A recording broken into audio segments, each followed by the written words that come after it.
Hey everybody, I'm Derek, CEO and founder of Wenwyn, helping you when you need a win at the intersection of leadership and culture. In this episode, we're going to talk about leveling up your leadership with insight. Leveling up your leadership with insight. Now, before we do that, let me encourage you to hit the subscribe button or the like button. That helps us with the great YouTube algorithm, which is out there and helps us to continue to generate content for you that'll be helpful for you as a leader, whatever context you're navigating.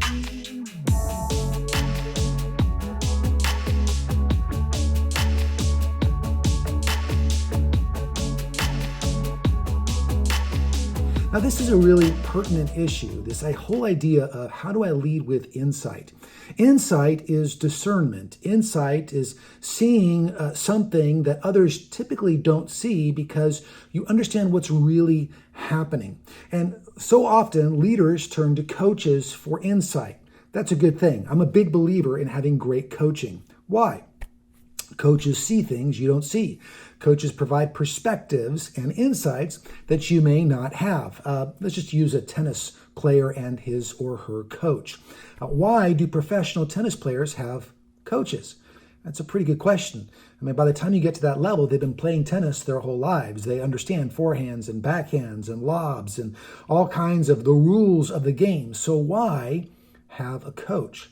And the answer is because a coach is outside of the player and can see the player's game and can see it a little bit more accurately than the player can see it, and therefore can make suggestions so that the player can improve. There's something here about insight and perspective. Insight and perspective is valuable. In fact, insight is so valuable that there are some people who have paid millions and millions of dollars just for one small piece of insight that has revolutionized their industry.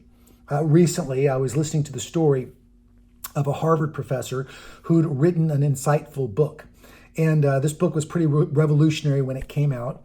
And there was a CEO of a major company who'd heard about the book and invited this professor out.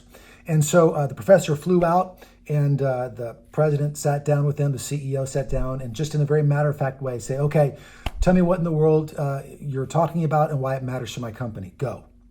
And the professor said, well, in order to talk about that, we need to back up and talk about this.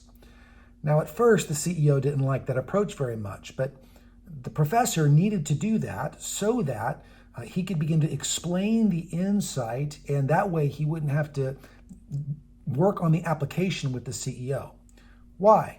Well, the CEO is far more closer to the challenge than the professor was. And so the CEO would understand the application if he understood the insight. Turns out that's exactly what happened. As soon as that CEO grasped the insight, which he did fairly quickly, he was a very sharp individual, he said, oh, I get it. And he immediately began to apply that to his business. And when he did that, it revolutionized his business. Why? Well, the CEO understood the pain points within his organization. Now, you're starting to hear a theme here when it comes to insight. Having great insight is not about having a great crystal ball. Certainly, the leader should have vision. The leader should cast the vision. You can't really abdicate vision casting as a leader. But casting vision has far less to do with having some amazing intuition about the future than it does about reading the present accurately. Now, many leaders, whenever they're looking for vision, they'll go to the past. And certainly you need to know the past. You have to know context. But the challenge with leading based solely on the past is that you become tentative for what needs to happen in the future. You go, well, they've been through so much and there's just been this whole journey, and you actually lack a little bit of perspective if it's only based on a past journey or history of your organization, of your company, of your effort, of the culture, of the city, whatever it is. It's really important to understand that history is one piece of the pie, but it's not the entire pie.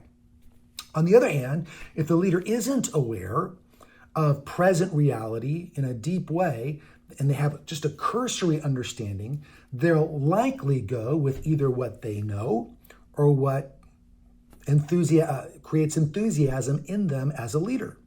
So they'll go with their next big idea, and they'll try to get everybody on board. And what'll happen is Great leaders will create a frenzy of activity, and everyone will get excited, and people will start doing things, and there's assignments, and there's loads of reporting and everything, all of that, all this activity that happens, but it's not actually going anywhere.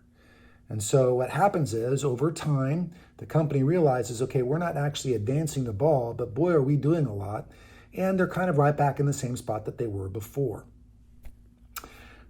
The leader, if you're going to level up your leadership capacity, really needs to drill down on their insight. And to drill down on insight, you have to know reality accurately.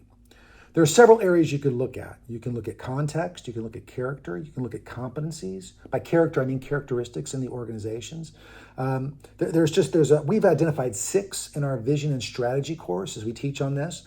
But in this episode, what I really want to do is just drill down on this idea of, okay, am I seeing my present context accurately? Let's go back to our tennis player illustration.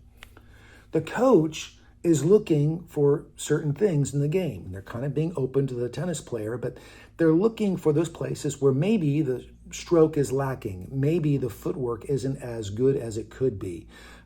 Maybe the player just doesn't have the kind of situational awareness that they need to have. In other words, when you come into a certain level, it's not about drastic differences. It's about the small insights that produce drastic results. And so often, it's not going to help, for instance, a tennis player to go, well, now we're going to crawl to the ball. That'll be a different way of approaching the ball. Everyone's still going to run to the tennis ball wherever that ball bounces back. But the great tennis coach looks at that player and says, okay, here's how you should get there. Here's how you can anticipate based on rotation, based on the swing of the opposition, all of those things. In other words, by knowing what's happening now and paying attention to those areas, they can then create insight, which generates vision. Here's how we're going to win the championship. One of my favorite all-time scenes in a movie comes from Chariots of Fire. And it's where one of the runners, not Eric Liddell, but the other character, who is desperate to win an Olympic gold medal, he goes to a coach and he says, I want you to coach me. Now, this was kind of a scandal of the day because is he a professional runner? Isn't he a professional runner? What's he doing paying for a coach for? But this coach in this great moment watched him run. And after watching, I believe his name was Abraham, watching him run, he said, I can help you get 2 more strides. Just 2 more strides, 2 more little coins. He brought these coins out and he brought the strides closer together. And just that simple little insight made him faster and ultimately helped him win the Olympics. Now, that's vision. It's not just adjustment. It's vision because we're doing this in order to get to here. What's the goal? What is it that we want to accomplish? Michael Porter out of Harvard, incredibly famous for dealing with cluster strategy and business strategy, talks about strategy as really understanding your differential, understanding your uniqueness, because there is no best of in any given industry. He says there's just too many factors to kind of think of yourself as, I'm going to be the very best in sales and logistics, for instance. Instead, he says focus on market differential. What is it that makes you unique? Now, to know market differential, again, you have to know yourself. You have to know your strengths. You have to know your weaknesses. You have to know what you can leverage and what you can maybe afford to not pay attention to. And to know what to afford not to pay attention to is a whole other skill set. So how do I level up my leadership? Well, first, I need to have more insight. To have more insight, I need to understand my present reality.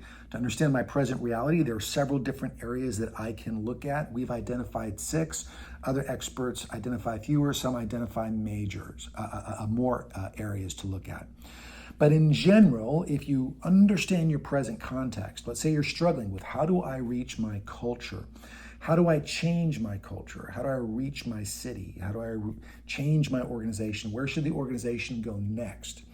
The best place to begin is in your present context and take a good, hard look at what the organization is or isn't doing.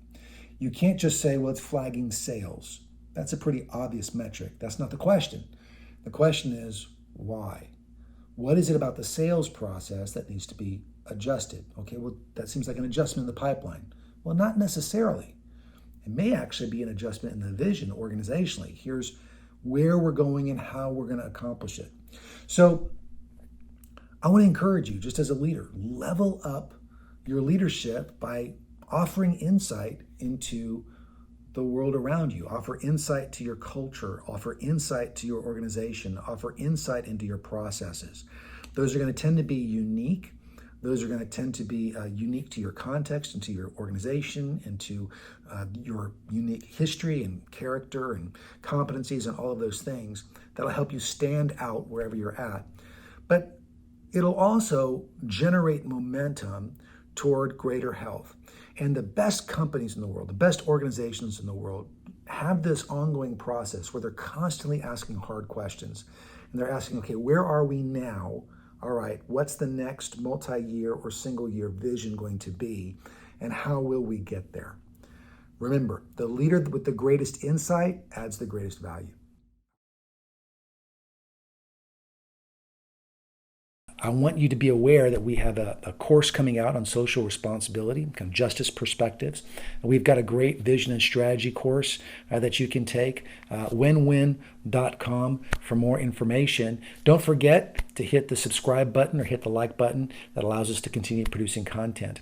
All right, take care, and until the next episode.